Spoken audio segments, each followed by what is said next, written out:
Hello बच्चों, चलिए प्रश्न पढ़ते हैं। क्या किसी वस्तु का द्रव्यमान केंद्र वस्तु के बाहर हो सकता है? तो आइए बच्चों प्रश्न के लिए सर्वप्रथम मुख्य उदाहरण की चर्चा करते हैं। तो देखिए बच्चों,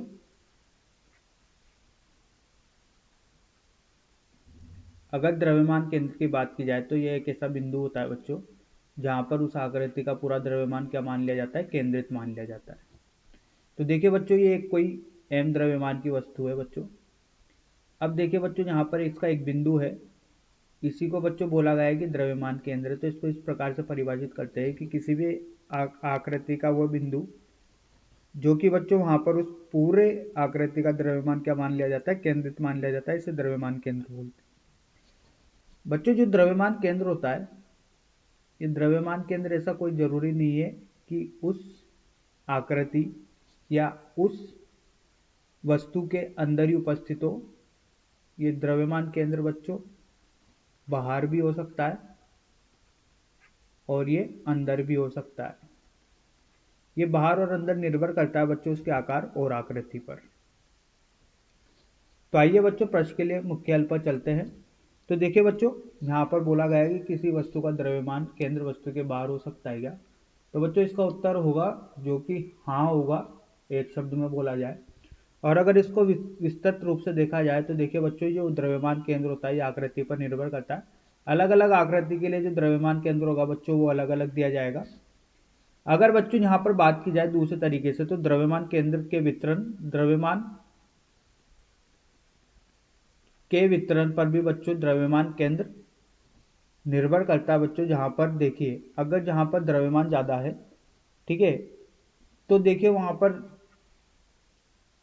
जो द्रव्यमान केंद्र के उपस्थित होने की जो पॉसिबिलिटीज है, जो संभावना है बच्चों, वो ज्यादा होगी।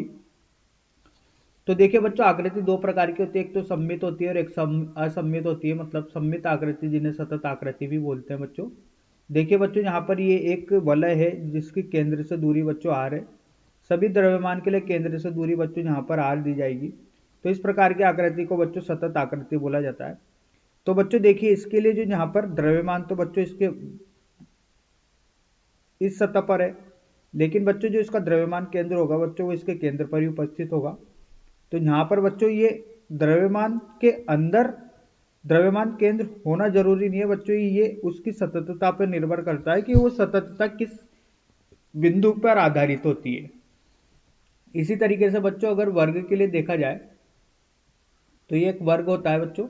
अब देखिए बच्चों, यहाँ पर द्रव्यमान तो सभी जगह पर वितरित है। अगर ए लंबाई का वर्ग है, लेकिन इसका द्रव्यमान केंद्र बच्चों इसके केंद्र पर उपस्थित होगा, जहां से बच्चों इसके द्रव्यमान की सारी दूरियां जो है वो कैसी है? बराबर दूरियां पर उपस्थित होता है।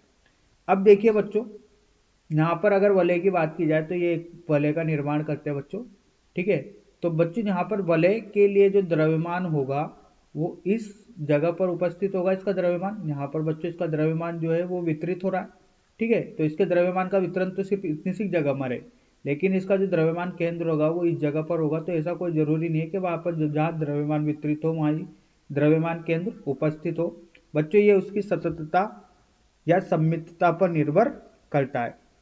अगर बच्चों यहाँ पर कोई असममित आकृति है, ठीक है, तो असममित आकृति होने की वजह से बच्चों यहाँ पर द्रव्यमान जो है वो इसके पूरे भाग में वितरित हो रहा है, ठीक है। द्रव्यमान पूरे भाग में वितरित हो रहा है, तो बच्चों हो सकता है कि इसका द्रव्यमान केंद्र यहाँ पर उपस्थित हो, ठीक है। तो देखिए बच्चों, द्रव्यमान जो है वो इस जगह पर विकृत हो रहा है, देखिए उसकी असममितता के कारण द्रव्यमान के अंदर बाहर भी हो सकता है। तो बच्चों यही अपने प्रश्न का उत्तर है। आशा करता हूँ आपको हल मिल चुका होगा। धन्यवाद।